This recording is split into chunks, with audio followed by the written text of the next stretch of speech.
can't believe what a roller coaster this last week and a bit has been.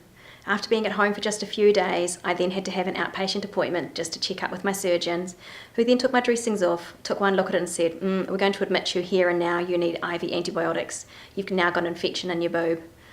Gutted just seems like such an easy word to say, but it is what it is, and therefore I was admitted for another 5 days of IV antibiotics.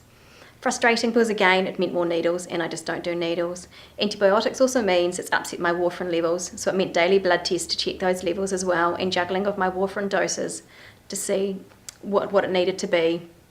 After 5 days in hospital, I was able to come home on oral antibiotics, and I have to admit that I came home pissed off and angry with the world, that I was just absolutely over being unwell, of being poked, prodded, needed needles, and I was just pissed off with everybody that had a life, pissed off with everybody that could go about and do their everyday things, pissed off that it was coming up to be school holidays and people were going off on holidays and playing sport and doing this trip and that trip, and I was just stuck at home and not being able to drive or do anything and feeling like absolute shit, if I was honest.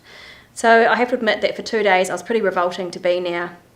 I am feeling a bit better from that. I am still having to go to the hospital every day. Things seem to be dragging on, but the infection is now under control. We have discussed that maybe I do need to go back to theatre, but as I said before, they're loath to take me back, and there's no way that I would want to go back to theatre right now. So we're taking a gentle approach, and we're going to wait and see what happens. As the black area of my boob falls off, it will reveal what lies beneath. And from there, we'll just make a decision what we're going to do. It is going to be weeks.